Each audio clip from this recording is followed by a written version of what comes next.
So I would like to talk about the victim of abuse and their family. There's this thing that happens where when a victim who is being abused, people say, get family, how your family go dey there, this kind of thing they happen. And a lot of times when victims in those situations talk about the fact that their families are not really on their side, people then tend to look at them like, then maybe you must be the problem. If your own family are not even, are you sure you're not the problem? The thing is, people don't understand that most narcissistic men or partners tend to know how to get into the other partner's family, right? They know how to get into the family. They know how to do favors that ingratiate them into that family. So I know a friend whose wife is narcissistic. When she would do stuff, when she would hit him, beat him, these things were things I never really thought used to happen to men. But when she would do those things, she would be the one crying and be on the phone to his father. And the father, of course, hearing the woman crying, would be like, my son, what are you doing? This is not fair. He'll be shouting. And the boy would be like, God. The guy would be like, so it was that pattern of behavior. And that was also my experience. So the narcissist has a way of ingratiating themselves. In my own case, the person would be on the phone with my mom for hours, just talking. And then my mom will always be like, you never say anything, you're quiet. Why? And I'll be telling her that, listen, I don't have that type of energy to talking. So they talk. And then you don't even get a chance to be able to say anything or say your own part. And then also you learn to shut up. I know that there were a couple of times when this person would be on the phone with my mom talking.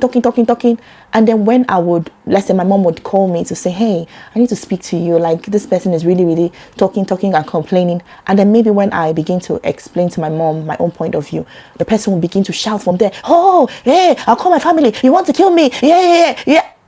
Your enemy will die, not me. But they will begin to lay curses on you. So you learn very quickly to just shut up.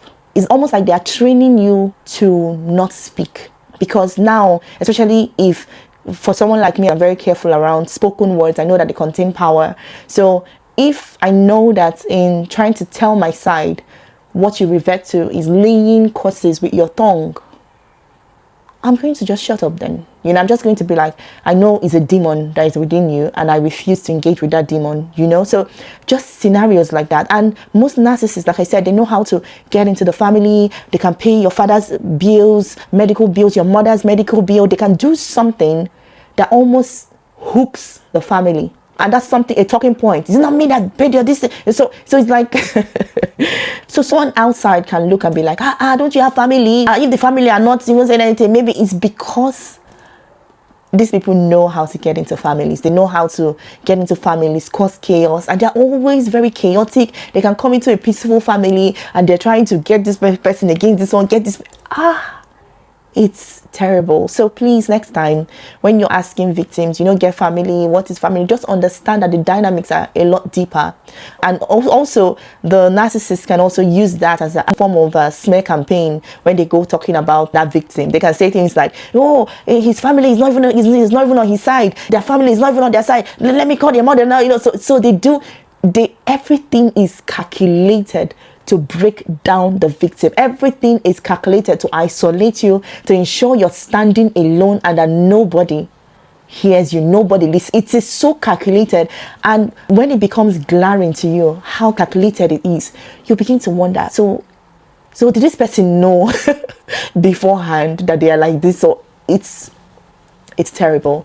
So please just be kind when you're dealing with victims, and when you're thinking about family, just understand these dynamics that I've just explained. Things like this happen, so you know that perhaps it's not a case of a person who is badly behaved and whose family has abandoned them because they are badly behaved.